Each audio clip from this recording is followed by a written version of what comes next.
Welcome to Movie Extra. Today I will show you a movie titled 4x4. Be sure to watch the full video for the great storyline. The movie begins with a man named Cairo walking around a neighborhood in Buenos Aires. Cairo is a thug, and when he notices a car of his interest, he breaks into it. He gets into the car and steals its stereo. In the overhead compartment, Cairo finds a pair of Ray-Ban sunglasses and pockets them. He still isn't satisfied violating the car and he forcefully clenches his butt to squeeze out a fart. He finally feels that his work is done, and he proceeds to leave, but lock and behold the door doesn't open. He tries other 3 doors but none of them open. Left with no choice, he is forced to move over the back seat where he attempts to get the car's trunk to open. When he fails to do so, he finally begins to panic and he desperately tries to break the car's window, but without success. However, the seasoned thug refuses to give up and he dismantles the inner part of the car's door. He then squeezes his hand inside the door and tries to open it but only to hurt himself badly. He begins bleeding, but the car door doesn't open. After all fails, Cairo pulls out his gun and shoots at the front window, but the bullets bounce off and pierce into his thighs. Cairo screams in extreme pain. Profusely bleeding, Cairo takes off his shirt and wraps it around the wound. So far Cairo was avoiding being seen, but after having shot himself in the foot, he tries to get the attention of someone on the outside to help him get out of the car, even if it meant he would go to jail. Luckily a woman appears outside the car and begins to fix her makeup using the car window. Cairo tries to ask her for help but appears that the woman outside the car can't see Cairo inside. He yells at her, but the woman leaves without flinching. Cairo tries to call his wife, but before the call could go through the phone's battery dies. Several hours pass by and Cairo falls asleep. Cairo wakes up the next day extremely thirsty. He has run out of water, and he is forced to lick the fog from the window out of desperation. Later, he takes out the car stereo from his bag and puts it back to listen to the radio. The radio plays his favorite song, and he gets lost in the music, forgetting about his troubles even if for a brief moment. Although the song is a raunchy number about having intercourse in the car, it coincidentally describes Cairo's situation. It talks about foggy windows, reclined seats and doing it all night. For some reason the song gives the motivation to attempt opening the door again and he gets at it as he repeatedly hits the door with a tool. A phone starts to ring, it is the car's stereo. Cairo answers the call, and a man speaks from the other end. The man introduces himself as Dr. Enrique Ferrari and welcomes Cairo in the car. Enrique continues that he is the owner of the SUV, and he has been robbed 28 times in his life. He adds that Cairo is the 29th thief that has tried to steal from him. The revelation enrages Cairo and he demands to be freed, but Enrique tells him to shut up and listen. Enrique then continues that he calls his car 4x4, which has an alarm that's connected to his phone using which Enrique can lock all the doors to the car. It is bulletproof, it can't be moved from inside because of active suspension, it is also soundproof. Moreover, the windows including the front windshield are all polarized. The only thing that's not bulletproof is the gas tank, which can hold 120 liters of fuel and it is full at the moment. Enrique warns him that the full gas tank is a potential bomb and in case he tries something funny the car could explode along with him. As Cairo hears in disbelief, Enrique continues that he is a widower, who was born in Quilmes, 60 years ago. He had a normal childhood for a middle-class child at the time. The doors to his houses were never locked. Enrique says that the current life is in such a bad state right now, that he misses the life he had when he was a child. He asked Cairo what he would do if he caught his son stealing. However, Cairo has had enough and he threatens to report Enrique to the police. Cairo orders Enrique to release him, so he can kill him and all of his family. However, before Cairo could finish, the phone hangs up.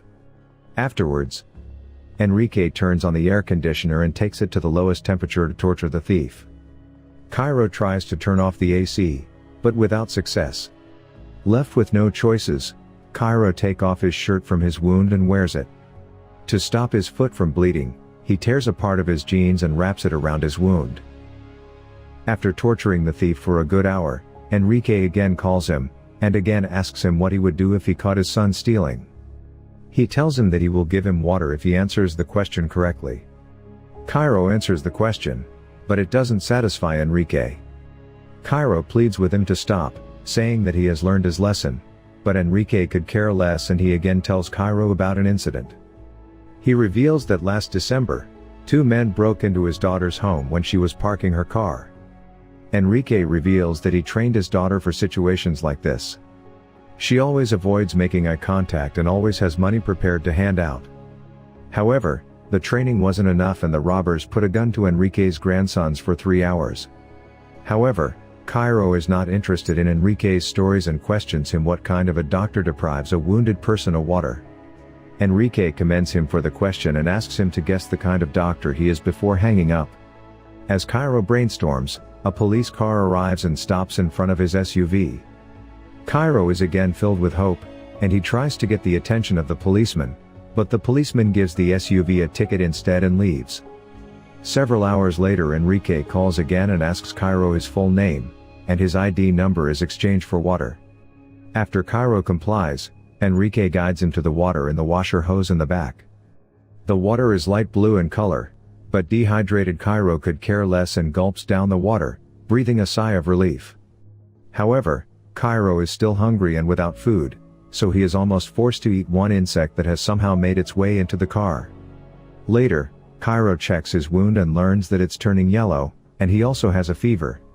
Enrique decides to give him a break, and he turns on the AC for Cairo, so he could cool down, and reveals that he is also sick. Enrique is dying of cancer, and the doctors have told him that he has got a year to live. As Enrique continues to blabber, Cairo takes off his clothes and passes out. Cairo's body has also turned yellow. Later, Cairo goes through the car manual, looking for a way to escape, but only to eat its page in sheer desperation and frustration. Cairo is really at his lowest point, and he pisses in a container and drinks his own piss to quench his thirst. Suddenly, things look great for Cairo when a burglar tries to break into the SUV, giving him hope. However, the thief is spotted by passerby, and they beat him up and hand him to the police. Soon the night falls, and dehydration and hunger turn him into a philosopher. He notes how a small percentage of people have so many things that need to be distributed, so everyone can enjoy them. He further adds that the world is full of poor people with laws made by rich people for rich people. Cairo claims that he will not obey them, even if they gun him down. He reveals that's why he became a thief, just like his father and grandfather. The next day, Enrique calls him again and reads him the newspaper. Enrique says that he is in a good mood, so he guides him to a hidden chocolate bar behind the brakes. After spending all day resting and observing the people in the neighborhood, Cairo again repeatedly strikes on one of the doors. He managed to strip down to its metal part from the inside. Eventually, he manages to create a small hole in the door that opens outside. He screams through the tiny hole to attract someone's attention, but without success. Enrique later calls and reveals that he has contacted Cairo's family. Hearing his family's name, Cairo tears up and warns Enrique against harming them. He then tearfully asks what he did to him to deserve this. However, Enrique doesn't stop, and he pulls out Shiro's criminal record and reveals that Cairo has killed a person before. A tearful Cairo denies having killed anyone. Enrique has receipts, and he reveals that Cairo broke into the home of the Salerno brothers in Barracas to rob them, but they tried to fight back and Cairo shot them with his gun. Enrique also brings up an old bus driver that Cairo badly beat up. However, Cairo still refuses to take responsibility and blames the driver for not letting him rob the passengers. He says that he made mistakes and he has already paid for them. Later, Cairo charges his phone with solar power and calls his wife, but the call goes straight to voicemail. In the voicemail, he confesses to his wife everything and apologizes for messing up again. After crying his eyes out, Cairo plays with the car start button and manages to turn it on. Apparently, it can only be started without a key, after pressing it a certain number of times. He puts on the seatbelt and places the gear in reverse mode. However, the gear gets stuck in reverse mode, and he is forced to drive in reverse. He speeds the car and crashes it to a pole to attract people's attention. Fortunately, the airbag activates on time, and he doesn't sustain any injury. Cairo is finally able to kick down the weakened rear window and escape. He is in extreme pain, but he manages to drag himself to a nearby gas station eatery, where he helps himself to some food. As he relishes every bite of his food, the eatery's manager orders him to pay for the food and leave immediately. This enrages Cairo and he shoots the manager. Cairo then wakes from his sleep, and he realizes that he was dreaming, and he is still stuck in the car. Enrique calls again and Cairo threatens to commit suicide, but it fails to faze the former. Fed up, Cairo puts his gun to his mouth and pulls the trigger, but the gun gets stuck. Enrique laughs at the thief's misery and asks him to look in front of the car, finally revealing himself. Enrique gets in the car with him. Cairo is extremely fatigued, and he doesn't even have the energy to escape. Enrique tends to Cairo's wound and afterwards gets distracted in a work call as Cairo seemingly falls asleep. Just then, Cairo unsuccessfully tries to shoot the deranged doctor and jumps out of the car. He is finally out, and he fires a shot in the air to call for help. However, Enrique again gets to him and tries to drag him back to the SUV.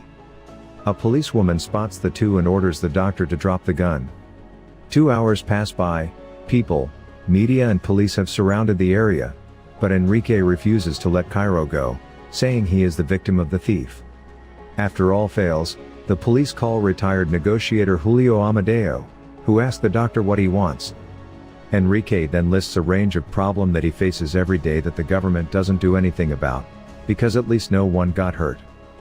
Enrique says while walking to his office, he has to avoid 2,000 dog poop on the street, because the dog owners don't clean after their pets when no one's looking. The public resonate with Enrique, and they cheer for him. Julio refuses to give up and continues to talk to Enrique and eventually convinces him to let Cairo go. The police arrest Cairo and Julio asks Enrique to surrender, but he gets in his car after placing a timer on top of his car. Julio suspects that it's a bomb and orders everyone to back up. The SUV explodes, killing Enrique, but not before igniting a fire in every commoner's heart. The end.